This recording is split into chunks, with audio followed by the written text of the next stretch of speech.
Hi everyone, welcome to the sociology class. I hope you all are doing good. So in the last class we have completed unit 1 of CUET UG exam that is going to be held in May. तो उसके लिए हम लोग MCQs कर रहे हैं क्योंकि CUET UG के जो MCQs हैं वो जल्दी नहीं मिलते हैं और NCERT बेस्ड MCQs हम लोग कर रहे हैं क्योंकि जितना भी CUET UG का जो सिलेबस है वो NCERT से एकदम मैच होता है। तो अगर आप लोग सिर्फ NCERT फॉलो करेंगे तो भी आप एग्जाम में अच्छा स्कोर कर सकते हैं। Now you guys know the pattern. 50 questions आपके एग्जाम में आएंगे जिसमें से 10 क्वेश्चंस जो होंगे वो कॉम्प्रीहेंशन से होंगे, यानी कि 2 कॉम्प्रीहेंशन आएंगे 5 मार्क्स के और बाकी 40 क्वेश्चंस जो होंगे वो आपके MCQs होंगे। नाउ मैंने जो पैटर्न सेट किया है इन MCQs का वो PYQ पे बेस्ड है, यानी मैंने 3 साल के PYQs देखे थे और उसके बेसिस पे मैंने जो क्वेश्चंस हैं वो बनाए हैं। ठीक है, नाउ इन क्लासेस को आप अच्छे से यूज़ कर सकते हो अगर आप पहले से चैप्टर को रिवाइज करके आओ। ठीक है, चैप्टर को रिवाइज करने के बाद आप इस क्लास को अगर देखोगे तो आपको ज़्यादा हेल्प होगा आपके एग्जाम में। ओके, एंड आपको इन क्वेश्चंस को सॉल्व कैसे करना है मेरे साथ, you have to sit with a paper and pen and you have to just write question number 1 and question देखने के बाद आपको उसका ऑप्शन लिख लेना है। ठीक है, और मैं बाद में ऑप्शन बताती हूँ, तो अगर आपका ऑप्शन सही होता है तो आप अपने आप को टिक देना, अदरवाइज क्रॉस देना और लास्ट में देखना कि 25 में से आपके कितने मार्क्स आ रहे हैं। देन कमेंट में after the session you have to tell me कि मैम मेरे इतने मार्क्स आए हैं आउट ऑफ 25। उससे मुझे एक आइडिया रहता है कि कौन से स्टूडेंट्स हैं जो इस क्लास को देख रहे हैं या मेरे रेगुलर स्टूडेंट्स हैं। ठीक है, चलो स्टार्ट करते हैं। Those of you who don't know me, my name is Bhairavi Bhardwaj and I teach sociology on this platform. Okay, and ये वाला टेलीग्राम जरूर से गाइस ज्वाइन कर लेना। वैसे तो CUET UG के लिए स्पेशल एक अलग से मैंने ग्रुप बनाया है क्योंकि इस ग्रुप में आपको मिक्स्ड स्टूडेंट्स मिलेंगे, आपको इसमें CUET PG UPSC ऐसे स्टूडेंट्स भी मिलेंगे। ठीक है, तो इसको तो ज्वाइन कर ही लेना, टेलीग्राम को, चैनल को, भले डिस्कशन ग्रुप मत ज्वाइन करना, बट जो लास्ट में मैं आप लोगों को ग्रुप बताऊंगी वो ज़रूर से ज्वाइन कर लेना। ठीक है, तो स्टार्ट करते हैं क्लास एंड लास्ट में प्लीज़ मुझे बताना कि तुम्हारा कितना स्कोर आया। ना यूनिट 2 को अगर हम देखें तो सोशल इंस्टीट्यूशन नाम है यूनिट का, और अगर देखो ध्यान से तो NCERT के ये 2 चैप्टर्स हैं जो इस यूनिट को अच्छे से कवर कर रहे हैं। इस यूनिट में लास्ट का जो टॉपिक है ना, मार्केट एज सोशल इंस्टीट्यूशन, इसमें पूरा पूरा एक चैप्टर ही है। So it is a very important unit, यहाँ से बहुत सारे क्वेश्चंस एक्सपेक्टेड हैं। ठीक है, so make sure that you read these 2 chapters thoroughly and then solve the questions. Okay, now, here is question number 1. Which of the following statement is true regarding caste? Caste के बारे में इसमें से क्या सही है? Now, you guys have the topic of caste in your these 2 units, so it is very very important. Okay, देखो, caste is found only among Hindus and not in any other community. Caste is a global institution found in all societies, या फिर caste दो characteristic of Hindu society has also spread to non-Hindu communities in the Indian subcontinent. Caste has never influenced Muslim or Christian communities in India. यहाँ पर क्या है statement जो सही है related to caste. Now guys, इस तरह के क्वेश्चंस एग्जाम में एक्सपेक्टेड रहेंगे, so make sure that you read NCERT very thoroughly. आपको NCERT का एक एक लाइन बहुत अच्छे से पढ़ना है। ठीक है, क्या होगा इसका answer? The correct answer is C। देखो, caste is found only among Hindus and not in any other community, तो ये गलत हो जाएगा क्योंकि जो कास्ट सिस्टम है वो और भी रिलीजन में हमें देखने को मिलता है, जैसे मुस्लिम है, क्रिश्चियन है, सिख है, उसमें भी कुछ अलग अलग कास्ट होती हैं। और NCERT में हम लोग एनीवे पढ़ रहे हैं ये चीज़ कि वहाँ पर एक टर्म मेंशन है that is caste like division. Okay, so there are many division that we see under caste. Okay, देखो, caste is a global institution, तो ये स्टेटमेंट भी गलत है क्योंकि ग्लोबल नहीं है। अगर आप वेस्टर्न सोसाइटीज़ में देखोगे, बाहर के कल्चर में देखोगे, वहाँ पर आपको कास्ट कम दिखेंगी। ठीक है, बट हमारे इंडियन सोसाइटी का बहुत इंपॉर्टेंट पार्ट है caste system. Okay, now caste though characteristic of Hindu society has also spread to non Hindu community, ये बिल्कुल सही है। NCERT में मेंशन है कि और भी जो कम्युनिटीज हैं, नॉन हिंदू कम्युनिटीज में कौन आ जाएगा? मुस्लिम आ जाएगा, क्रिश्चियन आ जाएगा, सिख आ जाएगा, है ना। इन सारे कम्युनिटीज में भी हमें कास्ट का जो डिवीजन है वो देखने को मिलता है। लास्ट स्टेटमेंट देखो कि कास्ट हैज नेवर इन्फ्लुएंस्ड मुस्लिम और क्रिश्चियन, तो ये स्टेटमेंट भी गलत हो जाएगा, right. So the correct answer is C। Okay, now question number 2. Who is the author of the Great Transformation 1944? Now ये बुक भी बहुत इंपॉर्टेंट है। देखो, तुम लोगों के एग्जाम में ना कुछ बुक्स हैं जो इम्पॉर्टेंट हैं। और वो बुक्स कैसे पता चलेंगी?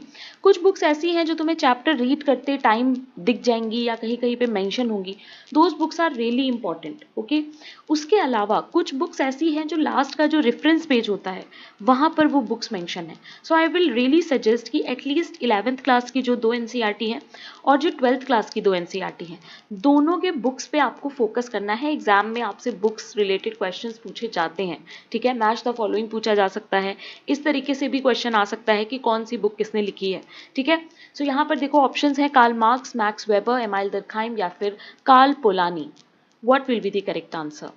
The correct answer here is D. जिन्होंने डी आंसर दिया है वेरी गुड। कार्ल पोलानी की बुक है ये, 1944 में आई थी। ये बहुत इंपॉर्टेंट बुक है। जब हम लोग इकोनॉमिक सोशियोलॉजी या पॉलिटिकल इकोनॉमी जैसे सब्जेक्ट्स पढ़ते हैं तो वहाँ पर ये बुक बहुत इंपॉर्टेंट हो जाती है, ठीक है। सो please remember this book. Now, question number 3. Which of the following are commonly cited defining feature of caste system in India? Very important topic. यहाँ से एक question तो expected ही है कि आएगा ही आएगा, क्योंकि feature of caste is a very important topic. Okay? देखो मैंने यहाँ पर attach भी किए हैं, तो अभी मैं आपको एक एक feature explain करूँगी. Okay? देखो ऑप्शंस देखो कि caste is determined by birth and can not be changed, caste groups are endogamous, marriage occurs only within caste has no connection to food or hierarchy, castes are arranged in a hierarchy of status and often include subdivisions. Occupations in caste are flexible and chosen freely by individuals. What will be the correct answer? Now you guys can see the codes and you have to tell me the answer in the chat. The correct answer is A. जिन्होंने A answer दिया है very good. देखो caste is determined by birth and can not be change, तो ये बिल्कुल सही है। हम लोग कास्ट को अस्क्राइब्ड स्टेटस कहते हैं। अस्क्राइब्ड स्टेटस वो होता है जिस स्टेटस के साथ हमारा बॉर्न होता है, जिसके साथ हमारे बर्थ होता है, ठीक है। So caste is our ascribed status, we can not change it. Okay ना, कास्ट ग्रुप्स आर एंडोगेमस, तो हाँ कास्ट ग्रुप्स एंडोगेमस होते हैं ना। व्हाट इज एंडोगेमी या फिर एंडोगेमस? यानी कि हम सिर्फ अपने ही कास्ट में मैरिज करें, दैट इज एंडोगेमी। और जब हमें एक ग्रुप से बाहर शादी करने को बोला जाता है, that is exogamy. Okay, please remember ना। Caste has no connection to food और हायरार्की, सो ये स्टेटमेंट गलत हो जाएगा, क्योंकि कास्ट में हम लोग देखते हैं बहुत ज़्यादा रिलेशन होता है कास्ट का फूड और हायरार्की से, राइट। जब हम लोग कास्ट सिस्टम पढ़ते हैं तो आपने देखा होगा कुछ हायरार्की होती है, कुछ टॉप पे होते हैं, कुछ बॉटम में होते हैं, राइट। सो ये स्टेटमेंट गलत हो जाएगा। बहुत ज़्यादा डीपली कनेक्टेड होता है हायरार्की से।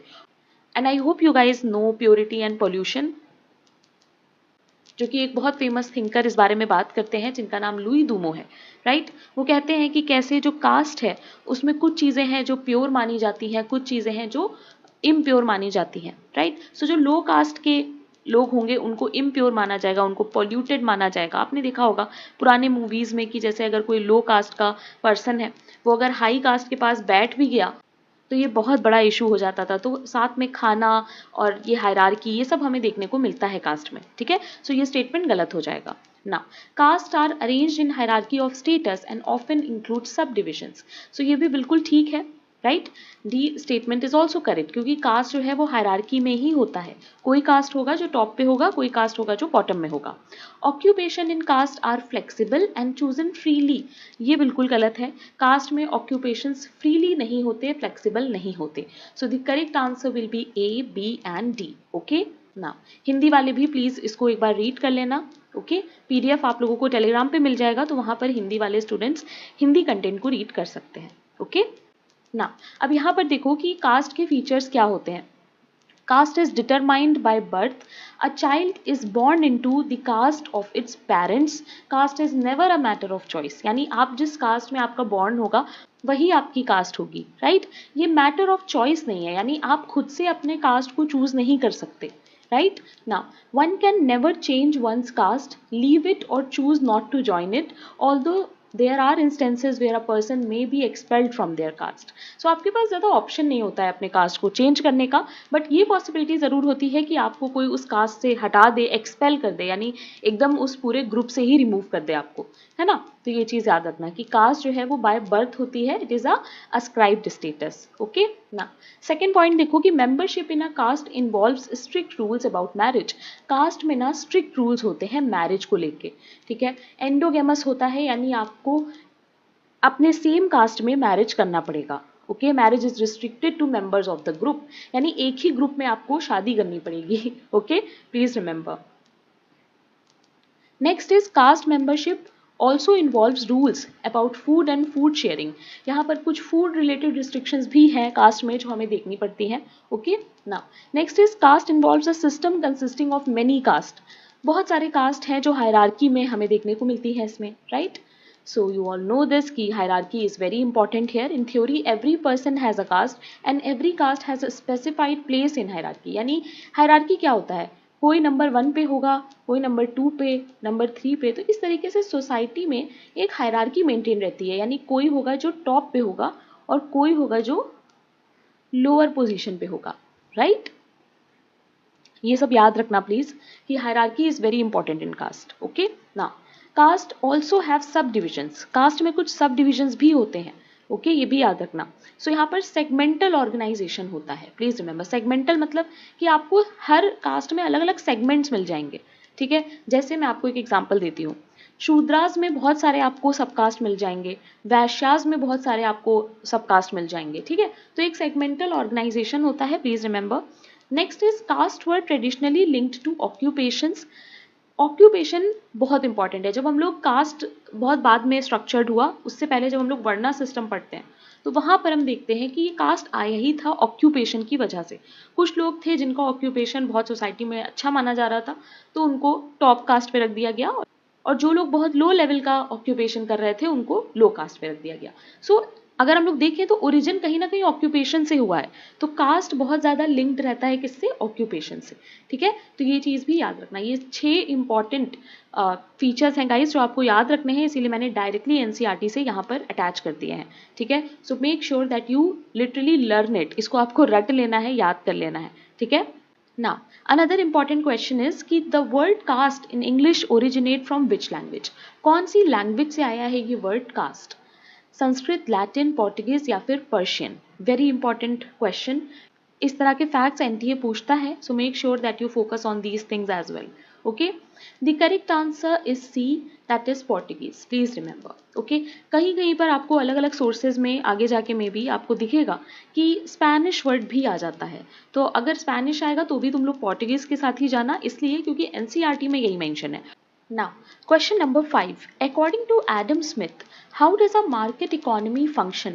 Adam Smith के हिसाब से जो मार्केट इकोनॉमी है वो कैसे फंक्शन करती है, यानी बेसिकली जो इकोनॉमी है हमारा वो कैसे फंक्शन करती है। Through direct government control planning, by a central authority coordinating all transactions, through individual exchanges that unintentionally create an ordered system, या फिर by eliminating all forms of competition and regulation. So we have to tick according to Adam Smith, and this line is directly from NCERT. तो NCERT अगर अच्छे से पढ़ी है आप लोगों ने तो ये वाले क्वेश्चन ईजिली कर लोगे। एडम स्मिथ की एक बहुत इंपॉर्टेंट बुक भी है जो ऑलरेडी एग्जाम में आ चुकी है, that is the wealth of nation. Very important book, and why he is important, because he is father of economics also, right. So the correct answer here is C. जो लोग C answer दे रहे हैं, very good. इनका कहना था कि जो individuals हैं वो आपस में ट्रांजैक्शन करते थे और वो धीमे धीमे करके एकदम ऑर्डर्ड सिस्टम बन गया। इट वॉज अनइंटेंशनल, मतलब किसी ने इंटेंशनली ये सिस्टम बनाया नहीं, ठीक है। सिर्फ एक्सचेंज करते करते करते करते एक इकोनॉमिक सिस्टम बन गया, एक प्रॉपर सिस्टम बन गया जिसमें दो तरफ से एक्सचेंज चल रहा था। Okay, and no one intended to create this system, यानी किसी ने भी जान के इस सिस्टम को नहीं बनाया, according to Adam Smith. Okay, please remember this. Now question number 6. The hierarchical ordering of caste in Indian society is primarily based on which of the following concept? Wealth and political power, modern education and occupation, urban and rural division, ritual ideas of purity and pollution. Very important question. मैंने अभी आप लोगों को बताया था cast से related questions आएंगे exam में, तो इसको अच्छे से प्रिपेयर करना। The correct answer is D. देखो, जो हायरार्किकल ऑर्डर हमें देखने को मिलता है कास्ट का, वो ritual ideas of purity and pollution पे बेस होता है। यानी कुछ कास्ट ऐसी होती हैं जिनको बहुत प्योर माना जाता है जैसे ब्राह्मण, और कुछ होती हैं जिनको पॉल्यूटेड माना जाता है जैसे शूद्रास। इसके बारे में एक बहुत इंपॉर्टेंट थिंकर हैं जो बात करते हैं, जिनका नाम है Louis Dumont. Now I am not aware कि एनसीईआरटी में लुई दूमो मेंशन है कि नहीं, कोई मुझे कमेंट में ज़रूर बताना।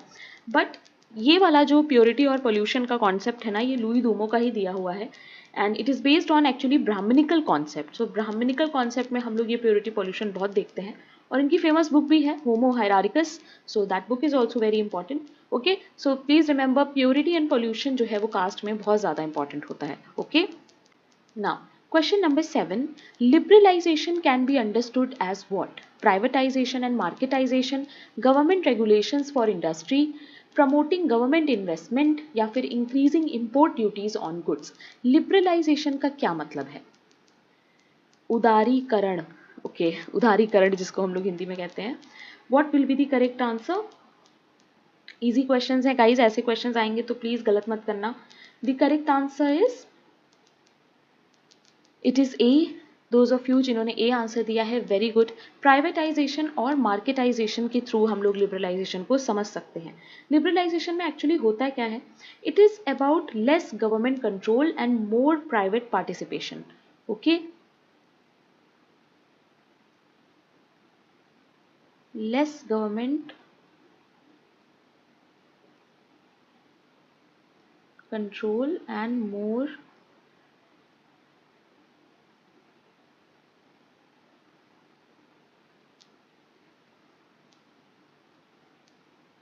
इसी को हम लोग कहते हैं सिंपल लैंग्वेज में लिबरलाइजेशन। ठीक है, मार्केटाइजेशन का मतलब क्या होता है? मार्केटाइजेशन का मतलब होता है फ्री मार्केट, है ना, इजिली कोई भी मार्केट में एंट्री कर सकता है, दैट इज मार्केटाइजेशन।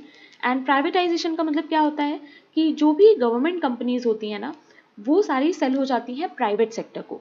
सो अभी आप लोग देख रहे हो हमारी सोसाइटी में प्राइवेटाइजेशन बहुत ज़्यादा बढ़ा हुआ है, राइट। सो लिबरलाइजेशन को अगर हमें समझना है तो हमें प्राइवेटाइजेशन और मार्केटाइजेशन को समझना होगा, please remember. Okay, now question number 8, what interest did many British administrative officials show during colonial rule in India? Military training and warfare strategies, industrial planning and urban development, conducting ethnological surveys and social studies, या फिर promoting traditional Indian crafts and architecture?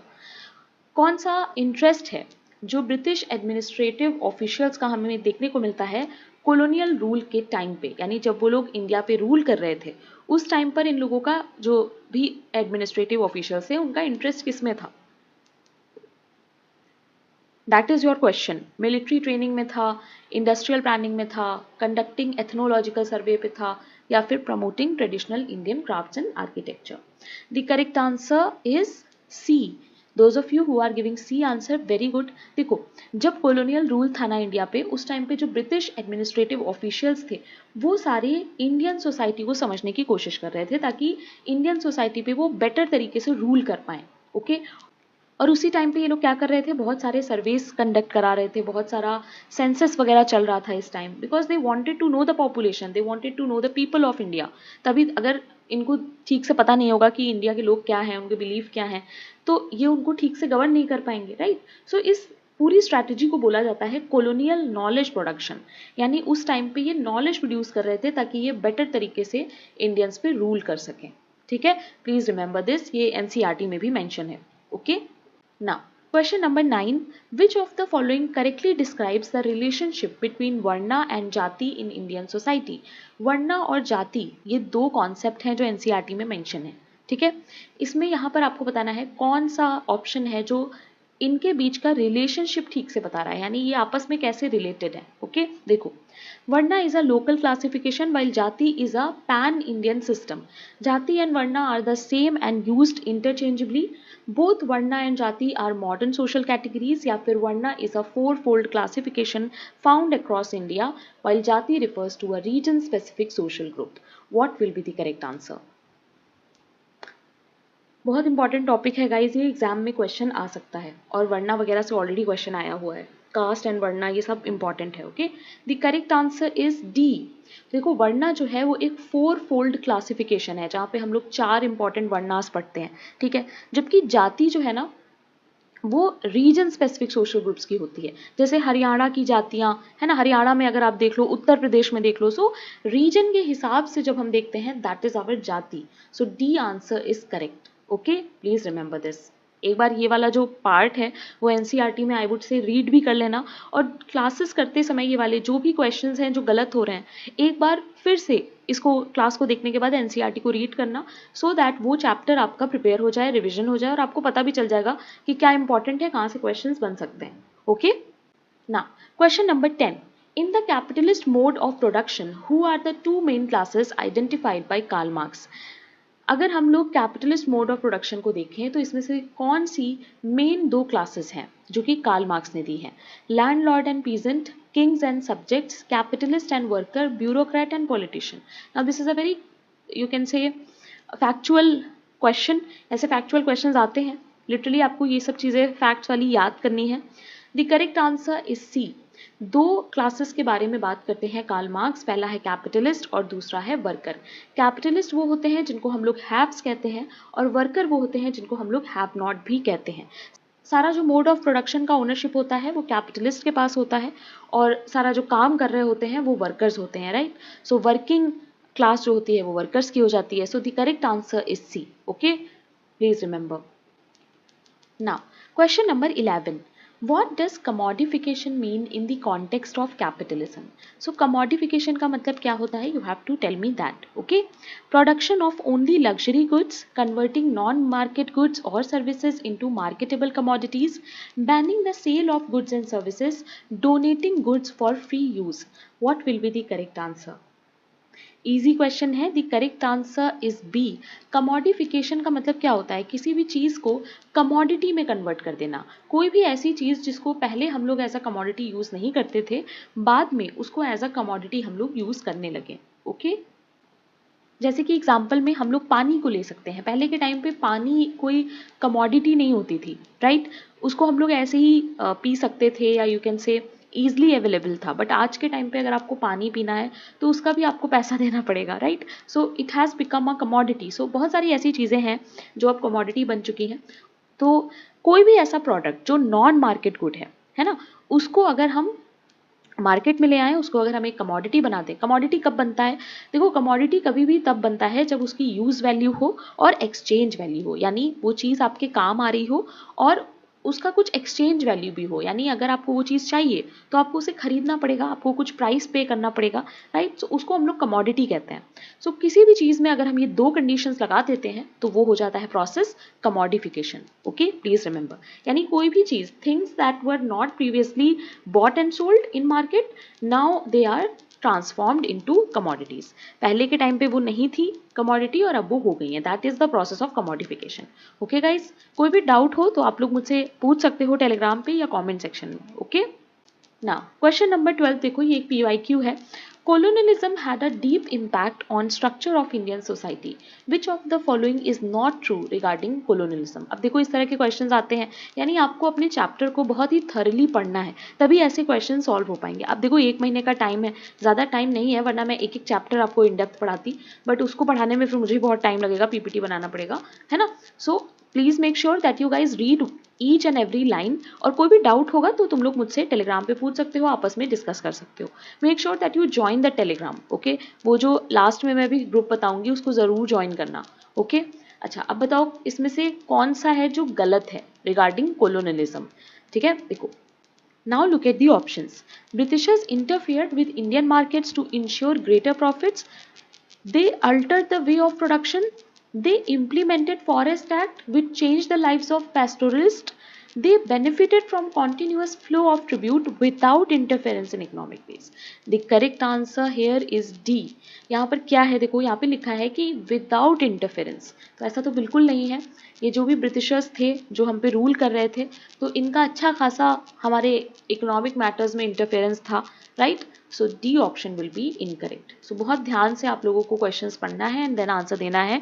मुझे ऐसा लगता है that CUET UG में आपका reading capability बहुत ज़्यादा यूज़ होने वाला है, ठीक है, क्योंकि 12th क्लास के बाद से अगर आप सोशियोलॉजी में आना चाहते हो, ग्रेजुएशन करना चाहते हो, तो आपको रीडिंग बहुत करनी पड़ेगी एंड दैट इज़ वाई यहाँ पे आपका रीडिंग बहुत ज़्यादा जज हो रहा है। So make sure you read the chapter very carefully. Okay, now question number 13 बहुत ज़्यादा फैक्चुअल क्वेश्चन है। देखो, which census is considered particularly important for collecting information on social hierarchy of caste in colonial India? मैंने अभी आपको बताया था जितने भी ब्रिटिश एडमिनिस्ट्रेटर थे, जब वो कॉलोनियल रूल चल रहा था उस टाइम पे वो लोग इन्फॉर्मेशन लेने की कोशिश कर रहे थे कि कैसे वो इंडियन सोसाइटी पे ठीक तरह से रूल कर सकें, राइट। सो उस सेंसस का नाम बताना है आपको और किसने वो सेंसस किया उनका भी नाम आपको याद रखना है, ठीक है। सो ऑप्शंस देख लो, 1861 का है, 1881 का है, अलग अलग ब्रिटिश एडमिनिस्ट्रेटर्स के नाम लिखे हैं। What will be the correct answer? The correct answer is C. जिन्होंने सी आंसर दिया है वेरी गुड। जिन्हें नहीं पता था प्लीज ये चीज याद कर लो, 1901 में सेंसस हुआ था हर्बर्ट रिजले का। दिस इज वेरी इंपॉर्टेंट और यहाँ से ही हमें एक इनकी थ्योरी भी पता चलती है, that is racial theory of origin of caste. I don't think आप लोगों के सिलेबस में वो है, but just an extra fact, ठीक है। तो ये चीज़ याद रखना कि हर्बर्ट रिजले का जो सेंसस था 1901, उसी में सबसे ज़्यादा बात हुई है सोशल हायरार्की ऑफ कास्ट की, ठीक है। Please remember this. Fact based questions हैं, आते हैं। Okay, now question number 14, in capitalist society consumption becomes increasingly important because it reduces the need for production, it has symbolic meaning beyond economic value, it eliminates all class difference या फिर it is regulated strictly by the state। Capitalist society में consumption जो तेजी से बढ़ रहा है वो इंपॉर्टेंट है क्योंकि ये सारे रीजंस आपको दिए हैं। The correct answer in terms of capitalist society is B.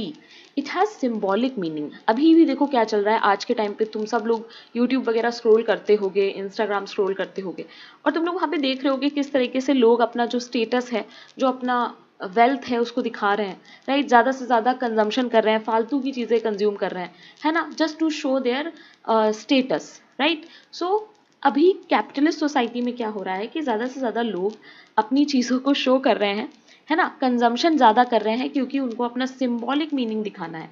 Economic value के बेसिस पे अभी कंजम्पशन नहीं हो रहा है, सिंबॉलिक वैल्यू पे हो रहा है, यानी वो चीज़ अगर आपके पास है तो आपको सोसाइटी में एक अच्छा स्टेटस मिल रहा है।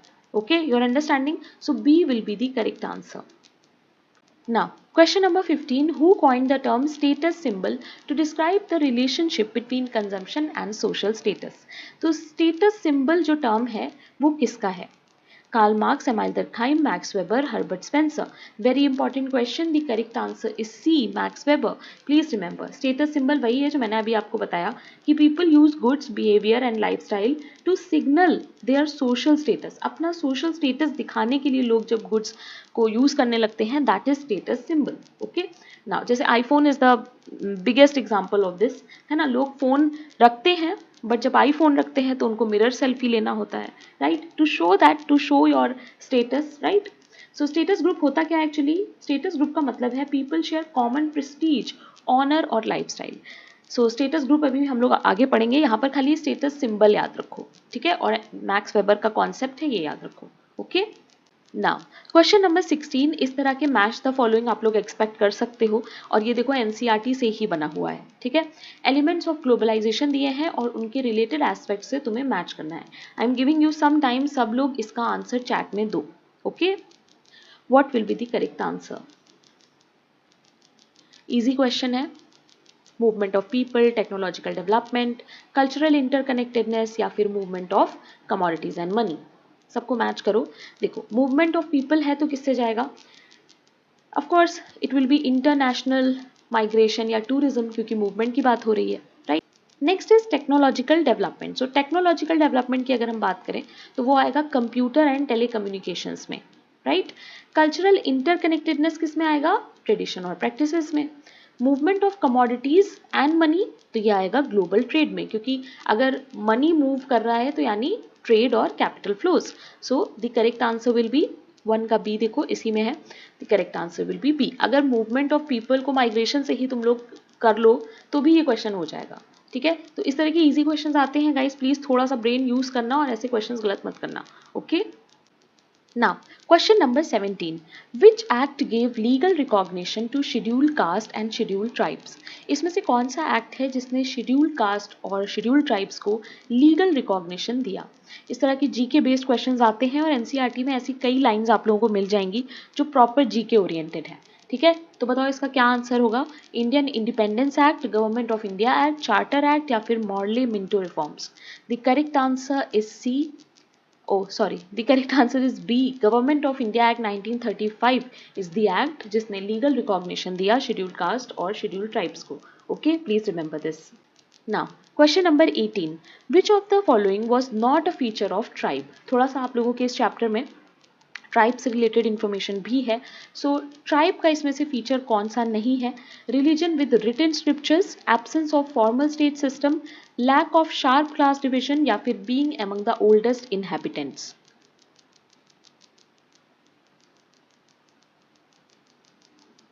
विच is incorrect? The correct answer is A, religion with written scriptures नहीं होगा।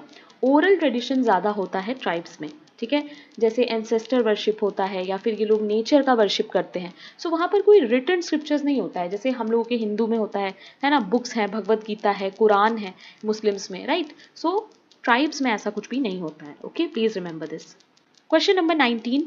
विच of the following best reflects the impact of globalisation? इसमें से कौन सा बेस्ट डिस्क्राइब कर रहा है ग्लोबलाइजेशन के इम्पैक्ट को? Increased self reliance in national economies, isolation of cultures, enhanced interconnectedness across economies and cultures, rise of trade union? What will be the correct answer? The correct answer is C. Globalisation का मतलब ही होता है कि हमारा जो country है वो दूसरी कंट्रीज से जुड़े बॉर्डरलेस इकोनॉमी, जिसको हम लोग बोल सकते हैं, या बीइंग बॉर्डरलेस बोल सकते हैं। बॉर्डर्स का अब कोई ज़्यादा रोल नहीं रहेगा, है ना? एक चीज़ दूसरी जगह आसानी से जा सकती है। अगर मुझे कोई ऐसा प्रोडक्ट मंगाना है जो चाइना में मिलता है तो मैं उसको मंगा सकती हूँ बिकॉज ऑफ ग्लोबलाइजेशन, राइट? सो यहाँ पर इंटरकनेक्टेडनेस बढ़ेगी, है ना कि कल्चर आइसोलेट हो जाएगा। आइसोलेट मतलब आप अपने में ही रहोगे तो कल्चर आपका आइसोलेट रहेगा।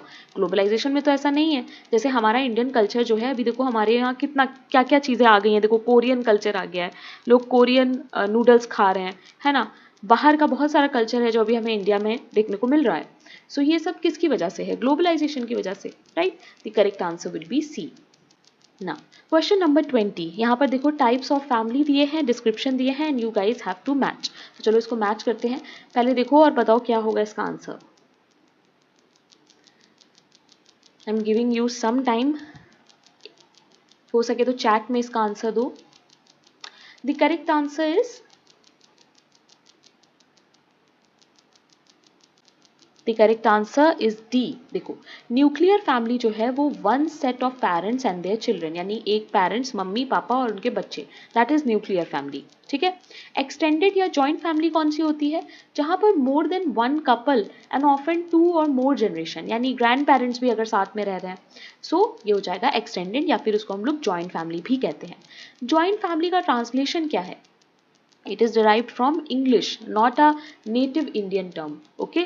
ना आईपी देसाई की अगर हम बात करें तो आईपी देसाई एक ऐसे सोशोलॉजिस्ट हैं जिन्होंने जॉइंट फैमिली को क्रिटिक किया है, क्रिटिसाइज किया है। ठीक है, so the correct answer will B D. Okay ना, क्वेश्चन नंबर 21। असर्शन और रीजन है, ऐसे क्वेश्चंस भी आते हैं एग्जाम में, लास्ट ईयर आई थिंक आए हैं। So they are very important. पढ़ो क्वेश्चन को और समझने की कोशिश करो।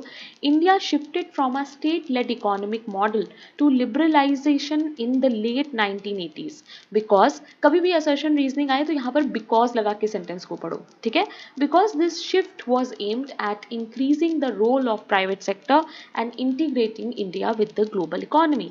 सो the correct answer is A. दोनों स्टेटमेंट सही हैं और दोनों सही तरह से कनेक्ट भी हो रहे हैं, यानी असर्शन जो है उसका रीजन बिल्कुल सही दिया हुआ है। ठीक है, इंडिया जो है वो स्टेट लेड इकोनॉमिक मॉडल से शिफ्ट हुआ था लिबरलाइजेशन की तरफ, राइट? और ये शिफ्ट हुआ था रोल ऑफ प्राइवेट सेक्टर के बढ़ने की वजह से। ठीक है, इंक्रीज हो गया था ये private sector. So please remember. Okay, the correct answer will be A. कोई भी प्रॉब्लम नहीं है, दोनों ही स्टेटमेंट सही हैं। Now, question number 22. Which of the following terms was introduced by M.N. Srinivas? इसमें से कौन सा टर्म है जो M.N. Srinivas ने दिया है? नाउ ये टर्म ऑलरेडी मैं चैनल पे पढ़ा चुकी हूँ, अगर आपको नहीं पता इसके बारे में तो प्लीज़ जाके एक बार ये टाइप करना चैनल पे, वीडियो मिल जाएगी छोटी सी, उसको देख लेना, ठीक है। सो एम.एन. श्रीनिवास ने जो कॉन्सेप्ट पे बात की है वो है C, that is sanskritization. Okay, very important concept, already मैंने ये पढ़ा रखा है चैनल पे, तो please make sure that you guys watch before your exam. Okay, homework है, इसको देख लेना। Now, question number 23. देखो assertion reason है, the term scheduled caste refer to caste at the top of the caste hierarchy because these castes enjoyed the benefit of colonial rule. What will be the correct answer? बहुत ध्यान से options को भी देखो, and easy question है। The correct answer is D. जिन्होंने D answer दिया very good. देखो शेड्यूल्ड कास्ट जो है वो टॉप पे नहीं आते हैं कास्ट हायरार्की में, तो ये स्टेटमेंट गलत हो जाएगा। और उन्होंने कॉलोनियल रूल के टाइम पे कोई भी बेनिफिट नहीं उनको मिले, उल्टा वो बहुत ही डिसएडवांटेज्ड और ऑप्रेस क्लास है, उनको अनटचेबल्स के नाम से लेबल किया गया, ठीक है, और काफ़ी ज़्यादा उनको मार्जिनलाइजेशन फेस करना पड़ा। ओके, सो दोनों ही स्टेटमेंट जो है वो गलत हैं। Now question number 24, according to Max Weber, how are status groups and classes often differentiated? Status group और क्लास कैसे आपस में डिफ्रेंशिएट होते हैं? क्या वो टर्म है जिसके बेसिस पे ये लोग डिफरेंट होते हैं? एजुकेशन लेवल, ऑक्यूपेशन, लाइफस्टाइल या रिलीजन? मैंने आपको अभी बताया, the correct answer will be C, that is lifestyle. Please remember, lifestyle, status group, status symbol, ये सब मैक्स वेबर के कीवर्ड्स हैं। Okay, now question number 25 and the last question of today's class, what does Marx mean by surplus value? surplus value से Marx क्या समझते हैं? extra goods produced by machines, profit earned by charging high prices, government savings during production, या फिर the value workers add but do not receive in wages? The correct answer is D। जिन्होंने D answer दिया very good. Surplus value का मतलब ही होता है unpaid labor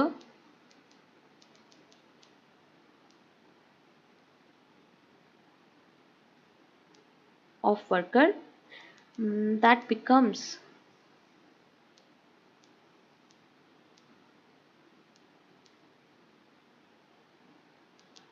profit for capitalist। ठीक है, मैं आपको एक एग्जांपल देती हूँ। लेट्स से मैंने आपसे कोई काम करवाया, ठीक है, बहुत सिंपल एग्जांपल से मैं आपको समझाऊंगी कि सरप्लस वैल्यू क्या है। लेट्स से मैंने आपसे कोई काम करवाया एंड उस काम को करने में जो आपका एनर्जी लगा, जो आपका एफर्ट लगा, उसकी वर्थ थी 1500 रुपये। ठीक है, मान लो मैंने आपसे कोई प्रोडक्ट बनवाया, वो प्रोडक्ट 1500 रुपये का बिकेगा, ठीक है, और मैंने आपको उस काम को करने के दिए 500 रुपये। Okay, I have given you 500 only. So now ये जो 1000 रुपीज बच गए ना, ये क्या है? ये मेरा प्रॉफिट है, राइट? जबकि मुझे आपको और ज़्यादा देना चाहिए था। सो ये जो है ना, ये जो मैंने आपको एक्सप्लॉइट करके पैसे कमा लिए, दैट इज़ प्रॉफिट। ठीक है, और ये तभी आता है जब आप अपने वर्कर्स को एक्सप्लॉइट करोगे, यानी जितना वो काम कर रहे हैं उनको उसके अकॉर्डिंग पैसे ना देके, वेजेस ना देके आप अपना प्रॉफिट रोकोगे। That is what is called surplus value. Okay guys, please remember. Now I would really suggest कि अगर क्वेश्चन ज़्यादा गलत हो रहे हैं, नहीं समझ में आ रहे हैं, तो एक बार फिर से चैप्टर को रीड करना और दोबारा इस क्लास को देखना, तो तुम लोगों को बहुत अच्छे से समझ में आएगा। ठीक है, और ये सारे क्वेश्चंस इंपॉर्टेंट हैं। जितने टॉपिक्स मैं क्लासेस में आपको करा रही हूँ, बता रही हूँ, उनको ज़रूर से पढ़ के जाना, एग्जाम में क्वेश्चन वहाँ से एक्सपेक्टेड है। Okay, so that's it for today guys. I hope you like today's class. Now मेरे पास CUET UG के स्टूडेंट्स बहुत कम हैं, so make sure that you share this class as much as possible, ताकि ज़्यादा से ज़्यादा स्टूडेंट्स इससे हेल्प ले सकें। Okay, and don't forget to subscribe if you are watching me for the first time and you are a sociology student और future में भी सोशोलॉजी पढ़ना है। ओके, एंड ये वाला जो टेलीग्राम ग्रुप है, प्लीज़ इसको ज्वाइन करना। देखो इसमें कितने कम मेंबर्स हैं, क्योंकि CUET UG के स्टूडेंट्स मेरे पास ज़्यादा नहीं हैं, तो जो भी 12th क्लास में है, 11th में है, आप लोग प्लीज़ इस ग्रुप को ज्वाइन करना। मैं चाहती हूँ जो स्कूल लेवल के स्टूडेंट्स हैं वो एक जगह पे रहें। ओके, तो make sure that you join this. And ये वाला जो है, ये मेरा मेन टेलीग्राम चैनल है, तो इसको ज़रूर से ज्वाइन करना। क्लासेस के अपडेट्स भी यहाँ पे आते हैं। ओके, एंड ये मेरा पर्सनल टेलीग्राम है, अगर कोई भी डाउट हो, कोई भी प्रॉब्लम हो, तो तुम लोग मुझसे यहाँ पे कॉन्टैक्ट कर सकते हो। ठीक है, तो कल मिलते हैं, नेक्स्ट यूनिट प्रिपेयर करना। ओके, तो thank you very much guys, keep learning.